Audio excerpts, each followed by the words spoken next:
Jemaah Jumat rahimakumullah. Di antara keputusan yang diambil oleh para ulama se-Indonesia dalam ijtima' di Padang Panjang, bahwa memilih pemimpin, mengadakan suatu kepemimpinan di tengah masyarakat bukanlah suatu hal yang sunnah, tetapi wajib hukum. Tidak boleh suatu komunitas, apalagi bangsa yang besar ini, tanpa seorang pemimpin. Bahkan Nabi SAW memberikan petunjuk di dalam perjalanan bermusafir 3 orang saja.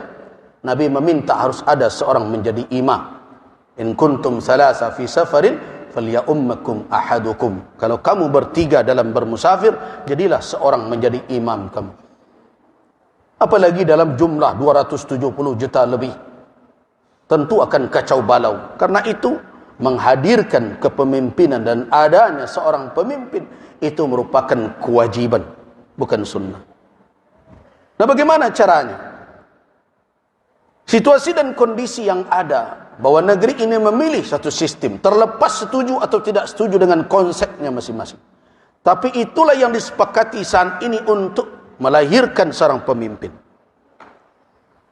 Kalau kita biarkan ini terjadi dengan alasan ini tidak sesuai dengan konsep kita berbagai macam, maka lahirlah pemimpin yang sama sekali mungkin berjarak jauh dengan nilai-nilai syariat.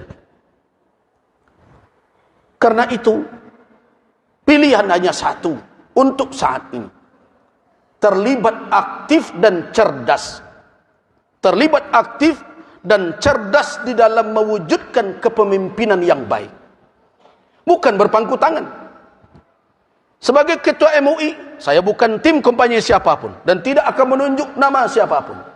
Tetapi sebagai ketua Majelis Ulama, saya berkewajiban menyampaikan kepada umat, wahai umat Islam, bahwa di dalam Islam, di dalam keputusan Majelis Ulama yang diambilkan dari petunjuk syariat untuk menunjuk pemimpin, memberikan sultah, kewenangan kepada seseorang menjadi pemimpin kita, harus memenuhi 4 syarat yang itu adalah syarat wajib pada Nabi SAW.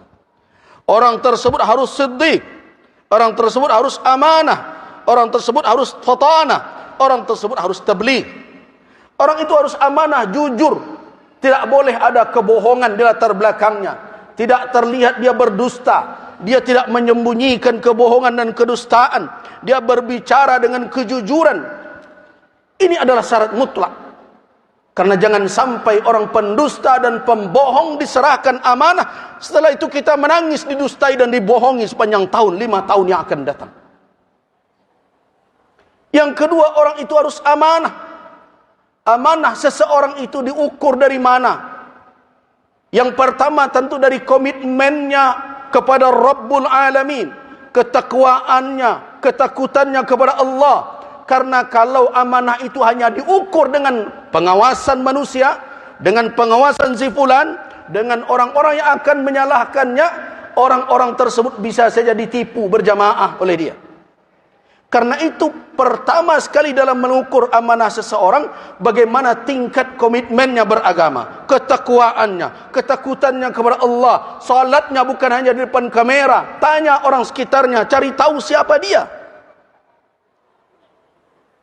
Kalau salatnya tidak benar, bagaimana amanah akan ditumpangkan? Kalau Rabbul Alamin saja, Allah Subhanahu wa taala saja tidak ditakutinya, yang menjadi beban ditanggung jawab di atas pundaknya, bagaimana dengan amanah manusia?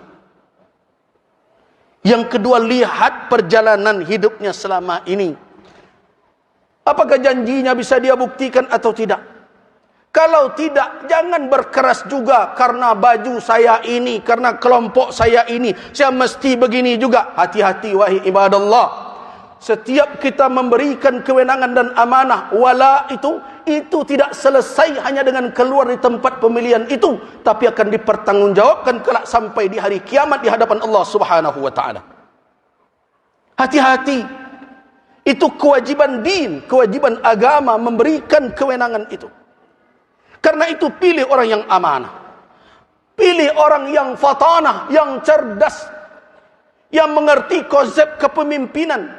Kita harus tahu bagaimana berfikir seorang pemimpin, bagaimana berfikir seorang teknisi.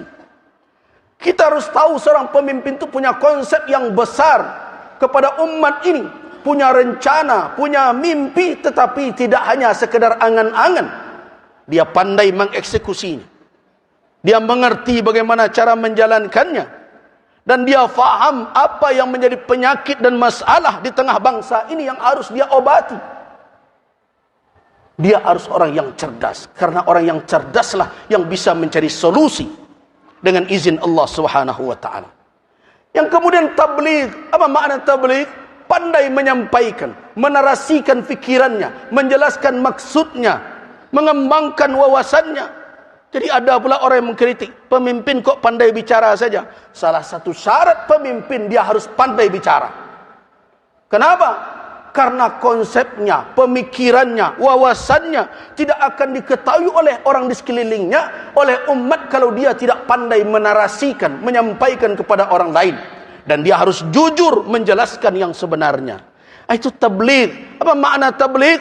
Orang itu transparan, orang itu punya kemampuan dan kemauan dengan lurus menyampaikan apa yang ada, yang menjadi tanggung jawab dan tugas.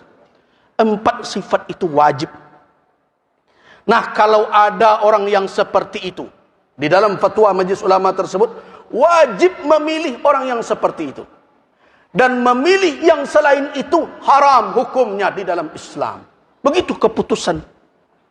Nah, hari ini saya sampaikan, Allah Subhanahu wa ta'ala menjadi saksi dalam khutbah ini. Allahumma fashhad, ya Allah saksikanlah, saya telah sampaikan kepada umat di negeri ini, kita akan dipertemukan oleh Allah Subhanahu wa ta'ala. Saya lepaskan tanggung jawab saya hari ini. Saya telah ingatkan umat khusus di Masjid Muhsinin ini, kalau ada orang yang memenuhi atau mendekati standar yang itu, maka wajib memilihnya dan memilih yang lain. Padahal ada orang yang memenuhi kriteria tadi, haram hukumnya.